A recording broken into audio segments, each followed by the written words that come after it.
जय हिंद दोस्तों। आज फिर एक बार आप सभी का स्वागत है। देखिए, आज का मुख्य विषय है हमारी वास्तु जब बनाते हैं तो वास्तु बनाते समय हमें मुख्य प्रवेश द्वार कहाँ देना चाहिए वास्तु के अनुसार। हम जब भी घर बनाते हैं एक छत के नीचे हमें सभी सुविधाएं प्रदान करना जरूरी हो जाता है। हमारा किचन कहाँ चाहिए, बेड कहाँ चाहिए, लिविंग कैसा होना चाहिए, पूजा घर कहाँ होना चाहिए, बेड टॉयलेट कहाँ होनी चाहिए, किचन बाथरूम कहाँ होनी चाहिए, ये सभी के बारे में हम जानकारी लेते रहते हैं। उसी तरह वास्तुशास्त्र में मुख्य प्रवेश द्वार का भी बहुत अहम भूमिका होती है, बहुत महत्वपूर्ण भूमिका होती है। हमारा प्रवेश द्वार भी अगर वास्तु के अनुसार नहीं होता है तो हमें उसका भी परिणाम, अच्छा भी परिणाम दिखाई देते हैं, बुरे परिणाम भी दिखाई देता है। इसीलिए हमारा प्रवेश द्वार कहाँ होना चाहिए इसके बारे में हम जानकारी लेना जरूरी हो जाता है। देखिए, ये जो फिगर दिखाई देता है, ये फिगर में आपको ये चौरस प्लॉट है। अब ये चौरस अगर घर बनाते हैं तो हमें क्या करना चाहिए कि चारों तरफ से ऐसे नौ नौ पद बना लेना चाहिए। और नौ पदों में हर एक पदों में एक एक भगवान विराजमान है। तो ये कौन से भगवान विराजमान है, पूर्व से कौन स्वामी है, कौन सा ग्रह मिलता है, उत्तर से कौन स्वामी है, कौन सा ग्रह मिलता है, इसकी भी हम पूरी जानकारी देते रहते हैं। वास्तु की जानकारी देते देते हम वास्तुशास्त्र के बारे में भी जानकारी देते रहते हैं। पूरा वीडियो देखिए। अगर आप नए हैं तो मेरा चैनल सब्सक्राइब कीजिए, लाइक कीजिए, शेयर कीजिए प्लीज़। मेरे चैनल पे आपको सभी जानकारी मिलती रहेंगी। देखिए, आज मुख्य प्रवेश द्वार के बारे में आपको जानकारी लेनी है, फिर भी उसके साथ साथ वास्तुशास्त्र के बारे में भी कोई जानकारी मैं देना चाहता हूँ, तो आपके समझ में जल्दी आ जाएगा। ये फिगर जो है ये पूर्व, पश्चिम, उत्तर और दक्षिण दिशा है। उसके बाद में ये आग्नेय, वायव्य, ईशान्य और नैऋत्य, ये उप दिशा है। अभी देखिए, अगर ये हमारा घर बना रहा है तो घर बनाते समय हमें चारों तरफ से नौ पद बना लिए। नौ पद बनाने के बाद में कौन से पद में हमें सकारात्मक परिणाम मिलते हैं, कौन से पदों में हमें नकारात्मक परिणाम मिलते हैं, ये भी देखना है।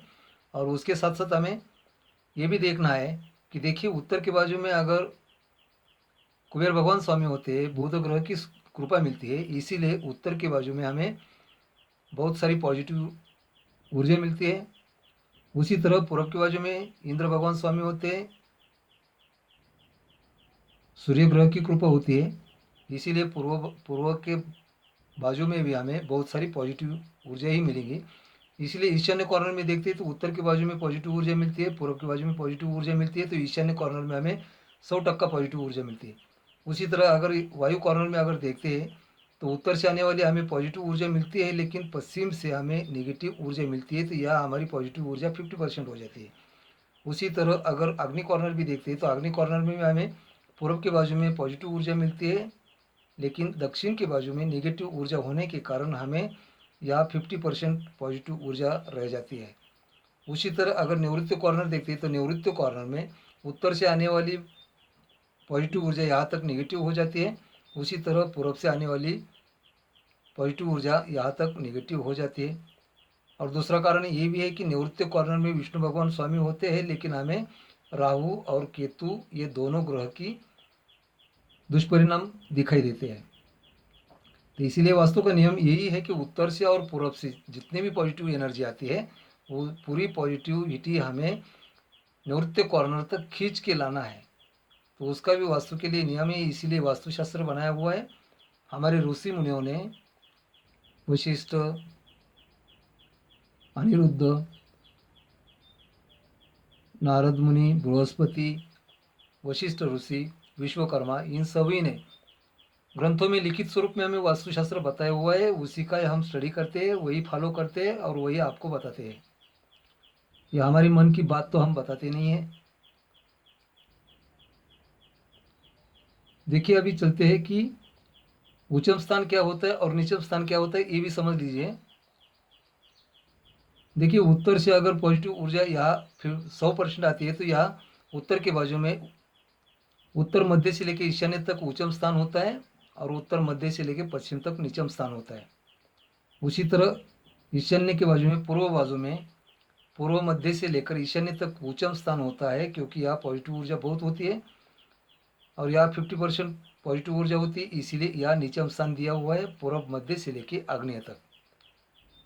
उसी तरह दक्षिण के बाजू में अगर देखते हैं तो आग्नेय कॉर्नर के बाजू में दक्षिण मध्य से लेकर आग्नेय तक हमें 50% पॉजिटिव ऊर्जा मिलती है, लेकिन नैऋत्य कॉर्नर में 0% पॉजिटिव ऊर्जा मिलने के कारण इसको हम नीचम स्थान कहते हैं, दक्षिण मध्य से लेकर नैऋत्य तक। उसी तरह पश्चिम के बाजू में अगर देखते हैं तो वायु कॉर्नर में 50% पॉजिटिव ऊर्जा मिलती है, इसीलिए पश्चिम मध्य से लेकर वायव्य तक उच्चम स्थान कहते हैं और पश्चिम मध्य से लेकर नैऋत्य तक नीचम स्थान कहते हैं। तो ये ऊंचम नीचम पॉजिटिव ऊर्जा नेगेटिव ऊर्जा आपको बताना ज़रूरी हो गया है। तो आपको मुख्य प्रवेश द्वार कहाँ देना चाहिए, इसकी जानकारी लेने में आसान हो जाएगा। अभी देखते हैं, अभी मुख्य प्रवेश द्वार देने के लिए अभी उत्तर के बाजू में अगर देखते हैं तो उत्तर के बाजू में जो 9 पद दिया हुआ है, ये 9 पदों में वशिष्ठ ऋषि के अनुसार ये जो चौथा पद है पश्चिम से, ये बल्लाट देव का विराजमान है, यह अति उत्तम बताया हुआ है। और दूसरा जो है सोम, ये कुबेर भगवान का स्वामित्व होता है, बुध ग्रह की कृपा होती है, तो ये भी पद प्रवेश द्वार के लिए अच्छा है। और उसके बाद उससे भी उसके जैसे ही आदिति, ये एक पद हमारे लिए प्रवेश द्वार देने के लिए बहुत ही अच्छा होता है। अभी उत्तर के चारों पद जो दे हैं, ये 4 पदों में अगर हमारा प्रवेश द्वार देते हैं तो यह हमें धनवृद्धि होता है, शांति कीर्ति आरोग्य स्त्रियों के लिए लाभदायक होता है। उसी तरह अभी पूर्व की बाजू में अगर देखते हैं तो धन संपत्ति के लिए हमें ये जयंत जो पद आता है, तीसरा पद, ये तीसरे पद में अगर हम प्रवेश द्वार देते हैं तो यह हमें संपत्ति तो बहुत मिलती है, पुरुषों के लिए बहुत अच्छा होता है, समाज कारण राजकारण व्यक्तित्व तो प्रभावी हो जाता है। उसी तरह इंद्र और आदित्य ये 2 पद भी बहुत अच्छा है। ये दोनों पद में पूर्व के बाजू में अगर हम ये 3 पदों में से कोई भी एक पद में हमारा प्रवेश द्वार देते हैं तो हमें सुख समाधान संतति मिलता है, पुरुषों के लिए व्यक्तित्व प्रभावी हो जाता है, राजकारण समाज कारण में हमें बढ़ती मिलती है, वही पूर्व मध्य में हमें परिणाम मिलते हैं। लेकिन अगर ये नीचम स्थान में हमारा प्रवेश द्वार आ जाता है तो हमें अशुभ परिणाम मिलते हैं, दुख सहना पड़ता है, कष्ट चोरी का भय होता है, स्त्रियों का स्वास्थ्य को नुकसान हो जाता है। अभी देखते हैं दक्षिण की बाजू। दक्षिण की बाजू में भी आपको उच्चम स्थान दिखाई देता है, नीचम स्थान भी दिखाई देता है। अभी ये उच्चम स्थान में देखिए हमारे लिए ये जब नवपद बनाते हैं जहाँ यम भगवान का स्वामित्व होता है, वह हमें अच्छे परिणाम मिलते हैं, गृह क्षेत्र में अच्छे परिणाम मिलते हैं। और विथत तो ये तीनों पद में हमें शुभ परिणाम मिलते हैं, संपत्ति लाभदायक होती है, स्त्री पुरुषों के लिए दोनों के लिए उच्चम स्थान अच्छे दिया हुआ है। ये दक्षिण की बाजू में जब हम विथत में प्रवेश द्वार देते हैं तो स्त्रियों का राजकारण समाज कारण में प्रभाव बढ़ जाता है, पुरुषों के लिए गृह क्षेत्र भी अच्छा है, बच्चों के लिए भी अच्छा है। उसी तरह अगर समझो कि ये दक्षिण मध्य से लेकर नैऋत्य के बाजू में अगर हमारा प्रवेश द्वार जाता है तो ये हमारे लिए बहुत अशुभ माना गया है, धनक्षय होता है, स्त्री रोग होता है, प्रथम कन्याओं को दुख पीड़ा सहना पड़ती है, इसलिए हमें ये 4 पदों में हमारा प्रवेश द्वार देना उचित नहीं होता है। और दूसरा एक मेन कारण ये भी है कि नैऋत्य कारण में हमें राहु और केतु ये दोनों ग्रह की पीड़ा सताती रहती है, इसीलिए तो हम क्या करते हैं कि पश्चिम के बाजू में खिड़कियाँ छोटी लगाते हैं, दक्षिण की बाजू में भी खिड़कियाँ छोटी लगाते हैं, तो हमारी नकारात्मक ऊर्जा का सहवास कम हो जाता है। और उत्तर के बाजू में और पूर्व के बाजू में बड़ी बड़ी खिड़कियाँ लगाने से हमारी पॉजिटिविटी बढ़ जाती है, पॉजिटिव ऊर्जा हमारे घर में नैऋत्य कॉर्नर तक हम लाने में मदद हो जाती है। अभी देखते हैं पश्चिम के बाजू में। देखिए पश्चिम के बाजू में अगर ये नीचम स्थान में हमारा प्रवेश द्वार आ जाता है, ये तो बहुत अशुभ है, पुरुषों का अधःपतन होता है, तोटा सहना का पड़ता है, अकाल मृत्यु का भय हो जाता है।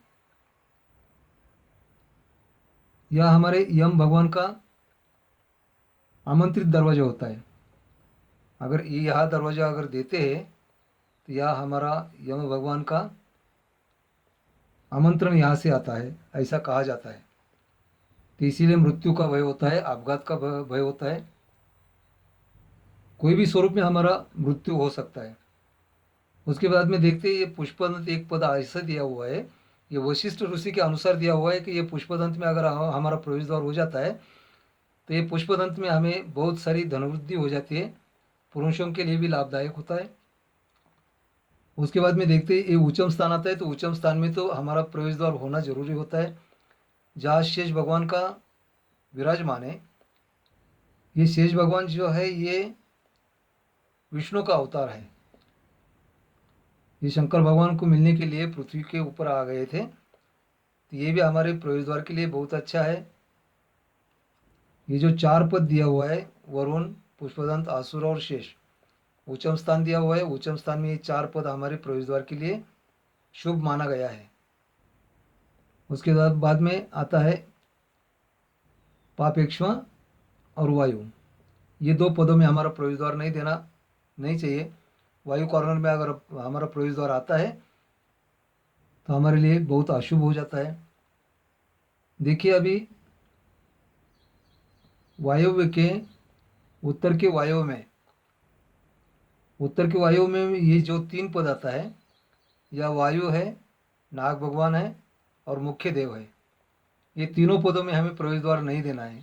अगर यहाँ हम प्रवेश द्वार देते हैं तो ये अशुभ माना गया है, अग्नि भय होता है, मन में अस्थिरता होती है, अपमान होता है, घटस्फोट होने की शक्यता होती है, इसीलिए शंका कुशंका संशय निर्माण हो जाता है, कन्याओं के लिए अशुभ माना गया है। इसलिए हमें उत्तर के बाजू में ये तीन पदों में हमारा प्रवेश द्वार देना नहीं चाहिए। अभी हमारे एक दोस्त का हमें सवाल आया था कि सभी का घर चौरसाकृति नहीं होता है। ये बात सही है कि 100 में से एक दो आदमी का घर चौरसाकृति हो सकता है, लेकिन ये भी बात सही है कि जितना भी वास्तु पुरुषों ने, ऋषि मुनियों ने हमें जो वास्तुशास्त्र बताया हुआ है, तो ये हमें चौरसाकृति जगह में बताया हुआ है। और 100 में से एक दो आदमी का हो सकता है चौरसाकृति। बाकी प्लॉट भी हमें मिलता है तो आयताकृति प्लॉट मिलते हैं, चौरसाकृति प्लॉट मिलता ही नहीं है। सिर्फ वास्तु तज्ञ यही कहते हैं कि चौरसाकृति प्लॉट सबसे उचित होता है, बहुत अच्छा होता है। आयताकृति प्लॉट भी अच्छा होता है, लेकिन इतना उचित नहीं होता है जितना चौरसाकृति प्लॉट उचित होता है। अभी समझो कि हमारा ये प्लॉट आयताकृति है, उत्तर में बढ़ गया, दक्षिण में बढ़ गया, समझो कि 5 फुट आगे चला गया उत्तर में, 5 फुट आगे चला गया दक्षिण में। इस वक्त हमें क्या वास्तु शास्त्रियों ने क्या बताया हुआ है कि हमें पहले तो ब्रह्मस्थान निकालना चाहिए। उत्तर से दक्षिण नाप के सेंटर में हमारा ब्रह्मस्थान आएगा, तो ये चौरसाकृति हम जगह बनाने के बाद में, नौ पद बनाने के बाद में, उत्तर में हमारी 5 फुट 6 फुट कुछ तो भी जगह बचेगी, दक्षिण में भी 5 फुट 6 फुट कुछ तो भी जगह बचेगी। तब हमें क्या करना चाहिए, हमारे ब्रह्मस्थान से जब ऐसी सीधा रेशा खींचते हैं कोई भी पद में, कौन सी भी पद में खींचिए, आपको आप ही फिगर में ये दो पद दिखाई देता है। तो देखिए अभी यहाँ से अगर हम विथत पद में एक रेशा खींच ली, तो दक्षिण की जैसे जैसे दक्षिण की तरफ जाओगे तो ये विथत पद जो है ये हमारा पूरब की तरफ चला गया, तो ये विथत पद हमारा यहाँ आ जाएगा। उसी तरह यहाँ हमारा मुख्य देव का यह पद आता है। तो अगर ये मुख्य देव का पद यहाँ से ब्रह्मस्थान से अगर सीधी रेशा रेशा खींच लिया हमें, तो उत्तर के बाजू में ये मुख्य भगवान का पद यहाँ चला जाएगा। तो समझो कि ये मुख्य भगवान के पद में हमें टॉयलेट देना चाहिए उदाहरणार्थ, तो ये टॉयलेट हमारी यहाँ कॉर्नर में चली जाएंगी अगर हमारा प्लॉट आयताकृति होगा तो। इसी तरह वही दोस्तों को हम यही समझाना चाहते हैं, अगर हमारा प्लॉट आयताकृति होता है तो हमें पहले तो ब्रह्मस्थान का सेंटर निकाल लेना चाहिए। ब्रह्मस्थान का सेंटर निकालने के बाद में चौरसाकृति, समझो कि 27 बाई 50 का प्लॉट है हमारा, तो ये 27 का हम 3-3 फीट का 9 पद बना लिए, तो ये सेंटर से लेके ये भी 27 फुट हम बना लेना चाहिए, सभी पद बना के लेना चाहिए। उसके बाद में हमारा ये पद बचा हुआ जो प्लॉट है, वही प्लॉट में ये पद हमारा कहा जाता है, तो ये हमें पता चल जाएगा। जहाँ हमारा पद चला जाएगा वहाँ हमारा दरवाजे प्रवेश द्वार देना जरूरी है। अगर समझो कि गृह क्षेत्र में हम प्रवेश द्वार देना चाहते हैं, तो यहाँ से हमें सीधी रेखा खींचना है और यहाँ तक हमारा जहाँ गृहक्षत पद आता है या हमें हमारा प्रवेश द्वार देना जरूरी है। आज के लिए इतना ही, धन्यवाद, फिर मिलेंगे।